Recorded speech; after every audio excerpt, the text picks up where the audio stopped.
장자 사상의 핵심, 자유와 자연, 그리고 무의자연. 장자는 도가 사상을 공고히 한 철학자로 노자의 가르침을 발전시키고 보다 심오한 철학적 세계를 구축하였다. 장자의 사상은 삶의 본질적 자유를 추구하고 인간과 자연의 조화로운 관계를 강조하는 데 초점이 맞춰져 있다. 그는 인간이 가진 욕망과 집착에서 벗어나 자연의 흐름에 몸을 맡기고 스스로를 우주의 일부로 받아들이는 삶을 제안했다. 장자의 철학은 실용적 성공이나 결과 중심의 사고방식을 비판하며 삶의 본질적 가치를 발견하고 이를 누리는 것을 목표로 한다. 장자의 사상에서 가장 중요한 개념 중 하나는 소요유이다. 소요유는 제약 없이 자유롭게 논의는 상태를 뜻하며 장자가 추구한 이상적 삶의 방식이다. 그는 인간이 사회적 규범이나 억압적 제도, 욕망에 의해 구속되지 않고 자연의 흐름에 따라 살아가는 것이 참된 자유라고 보았다. 장자는 인간이 삶에서 진정한 자유를 얻기 위해서는 속박에서 벗어나는 방법을 배워야 한다고 강조했다. 여기서 속박이란 단순히 외부 환경에서 오는 것이 아니라 인간의 내면에서 비롯된 욕망, 집착, 그리고 이분법적 사고가 만들어낸 것이다. 그는 쓸모있음과 없음의 구별조차 인간이 만들어낸 것이라며 인간이 이러한 편견을 버릴 때 비로소 소요유의 경지에 이를 수 있다고 주장했다. 장자는 무의자연의 철학을 통해 삶의 태도를 제시했다. 무의자연이란 인위적인 노력을 기울이지 않고 자연의 섭리를 따르며 살아가는 삶을 뜻한다. 장자는 인간이 자연의 일부로서 자연과 조화롭게 살아야 한다고 보았으며 자연의 흐름에 순응하지 않고 이를 거스르는 것은 고통과 불행의 원인이라고 여겼다. 그는 인간이 자연을 정복하거나 지배하려는 태도를 강하게 비판했다. 장자는 물고기는 물속에서 살아야 자유롭고 새는 하늘을 날아야 제 모습을 찾는다 는 비유를 통해 각자 본성에 맞는 환경에서 자유로워질 수 있음을 역설했다. 인간 역시 본성을 거스르지 않고 자연 속에서 조화롭게 살아갈 때 진정한 평화를 누릴 수 있다고 주장했다. 장자는 또한 인간이 세상의 변화를 받아들이는 태도가 필요하다고 강조했다. 그는 생명과 죽음조차 자연의 일부로 받아들이고 이 과정에서 집착을 버릴 것을 권했다. 죽음은 단지 형태의 변환일 뿐이라는 그의 관점은 삶과 죽음이라는 이분법적 구분을 초월하려는 철학적 노력을 보여준다. 장자는 재물론을 통해 만물이 근본적으로 평등하다는 사상을 제시하였다. 재물론은 모든 존재가 동일한 가치를 가지며 인간이 만든 차별적 사고는 자연의 본질과 어긋난다는 철학이다. 그는 모든 사물이 우주의 일부분으로 연결되어 있으며 어느 하나도 절대적 우위나 열애를 가지지 않는다고 보았다. 예를 들어 장자는 쓸모있다고 여겨지는 큰 나무와 쓸모없다고 여겨지는 비틀린 나무가 본질적으로 동일한 가치를 지닌다고 설명했다. 인간의 관점에서 쓸모를 판단하는 기준이 자연의 본질을 왜곡한다고 비판하며 이러한 편견에서 벗어나야 진정한 자유와 평등을 실현할 수 있다고 주장했다. 장자는 인간의 이분법적 사고를 초월하는 것이 중요하다고 강조했다. 옳고 그름이라는 판단조차 인간이 만든 기준일 뿐이며 이러한 구분은 불필요한 갈등과 집착을 낳는다고 보았다. 그는 진정한 지혜는 이러한 구분을 초월하여 만물을 있는 그대로 바라보는 데 있다고 설파했다. 장자는 인간의 마음이 외부 세계의 혼란으로부터 벗어나야 함을 강조하며 좌망과 심재라는 개념을 제시했다. 좌망은 앉아서 스스로를 잊는 것으로 자신의 욕망과 집착을 내려놓고 무아의 상태에 이르는 것을 뜻한다.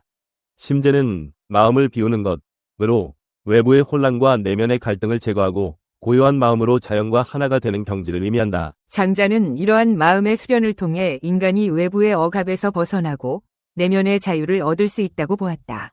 그는 무조건적인 도덕적 규범이나 사회적 의무를 강조하기보다는 개인의 내면적 평화를 먼저 찾는 것이 중요하다고 역설했다. 장자는 무용의 유용성을 자주 언급하며 쓸모없어 보이는 것이 오히려 진정한 가치를 가질 수 있음을 설파했다.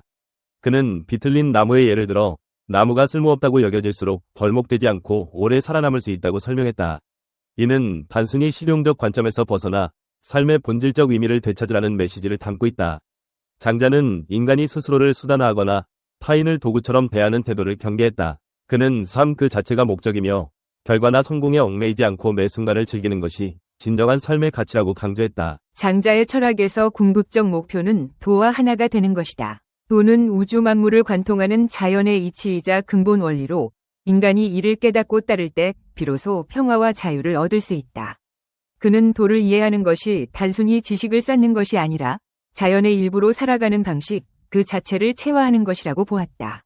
장자는 인간이 도에 순응하는 삶을 살 때 불필요한 갈등과 고통에서 벗어나 참된 자유를 누릴 수 있다고 주장했다.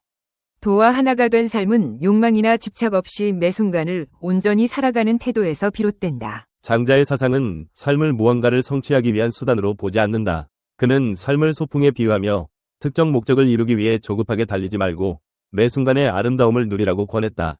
이는 장자의 소요와도 일맥상통하며 삶을 소비적이고 목표 지향적인 방식으로 보지 않고 있는 그대로 즐기라는 메시지를 담고 있다. 장자는 인간이 스스로를 억압하거나 타인과 비교하며 고통받는 모습을 경계하며 자연과 조화를 이루며 살아가는 것이 가장 이상적인 삶이라고 보았다. 그의 철학은 단순히 고대의 사상에 머무르지 않고 현대인들에게도 삶의 방향성과 내면의 평화를 찾는 데 깊은 영감을 준다. 고전몽은 중국의 장자가 꿈의 나비가 되어 즐겁게 놀았다는 고사이다. 어느 날 장주는 나비가 된 꿈을 꾸었다. 고전몽 이야기는 이렇게 시작된다. 장주는 꿈속에서 나비가 되어 허를 날아다닌다. 자신이 누구인지도 알지 못한 채 그러다 잠에서 깬다. 그런데 또 모르겠다. 장주가 나비가 되는 꿈을 꾸었는지 나비가 장주가 되는 꿈을 꾸었는지 아마도 인생의 무상함을 비유하여 이르는 말일 것이다. 장자는 왜 하필 나비 꿈을 꾼 것일까? 유유자적 마음 가는 대로 날아다니는 나비라니. 그러고 보니 장자를 펼치면 가장 먼저 나오는 서유가 바로 자유롭게 노닌다는 뜻 아닌가. 기원전 360년에 태어난 장자는 몽의 사람이니 이름은 주이다. 일찍이 몽연치러 내하전을 지냈다. 양 나라의 해왕, 제 나라의 선왕과 같은 시대의 사람이다. 그의 학문은 넓어서 엿보지 않은 것이 없었다. 그러나 그 요점은 노자의 말에서 시작하여 노자의 말에 귀결한다. 장자는 노자의 도덕경과 함께 노장 사상의 근간을 이루는 책이다. 하지만 형식과 내용 면에서 두 책은 대조적이다. 도덕경은 처음부터 도라고 말할 수 있는 것은 도가 아니다. 나며 딱딱하고 근엄한 선언으로 시작하는 반면 장자는 수미일관 기발하고 통렬하고 재미있고 상징적인 우화와 비유들로 넘쳐난다. 빈배 이야기를 보자. 배로 강을 건너는데 빈배가 떠내려오다가 부딪혔다. 사공은 성질이 급한 사람이지만 그 배가 빈 것을 알고는 화를 내지 않았다. 그런데 떠내려온 배에 사람이 타고 있었다면 당장 소리치며 비켜나라고 했을 것이다.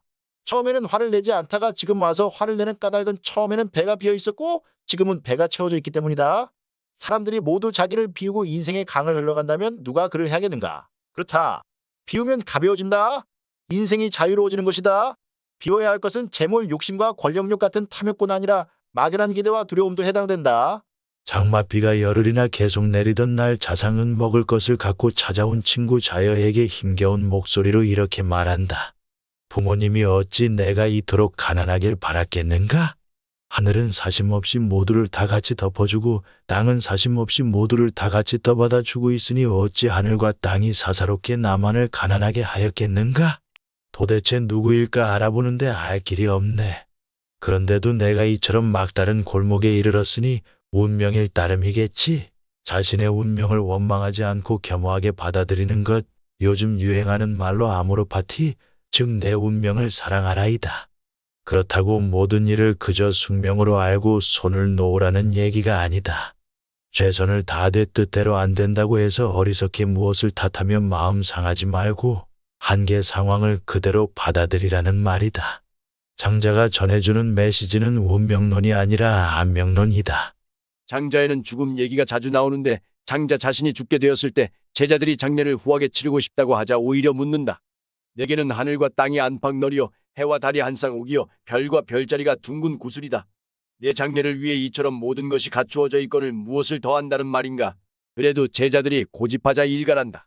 땅 위에 있으면 까마귀나 솔개의 밥이 되고 땅 속에 있으면 땅강아지와 개미의 밥이 되거늘 어찌 한쪽 것을 빼앗아 딴 쪽에다 주려 하는가. 하지만 많은 사람들이 이걸 깨닫지 못하고 우물안개구리로 살아간다. 우물안개구리에게는 바다 이야기를 할 수 없다. 한 곳에 갇혀 살기 때문이다. 여름벌레에게는 얼음 이야기를 할 수 없다. 한철에 매여 살기 때문이다. 작은 제주를 뽐내다 명을 재촉하기도 한다. 오나라 왕이 원숭이 산에 올라갔다. 많은 원숭이가 무서워하며 달아났지만 한 원숭이는 까불면서 나뭇가지에 매달려 제주를 자랑했다. 왕이 활을 쏘았더니 그 원숭이는 재빠르게 화살을 잡았다. 왕이 시종들에게 서둘러 활을 쏘아 보라고 했다. 원숭이는 한 손에 화살을 쥔 채 죽었다. 마지막으로 득아망전 득토망제의 출전을 보자. 통발은 물고기를 잡는 도구니 물고기를 잡은 뒤에 통발은 잊어야 한다.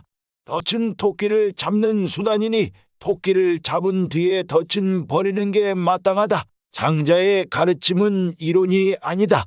달을 가리키면 달을 봐야지 손가락만 쳐다봐서는 안 된다. 이제 말은 있고 그렇게 살아가야 하는 것이다. 사실 장자의 진짜 매력은 나이가 들수록 새로운 문장을 발견하게 된다는 것인데 이번에는 호전몽 이야기의 끝부분이 그랬다. 장주와 나비 사이에 무슨 구별이 있기는 있을 터 이런 것을 일러 사물의 변화라 한다. 이 대목을 읽는 순간 문득 눈이 뜨였다. 내 옆에 누워있는 아내가 나비로 보였다.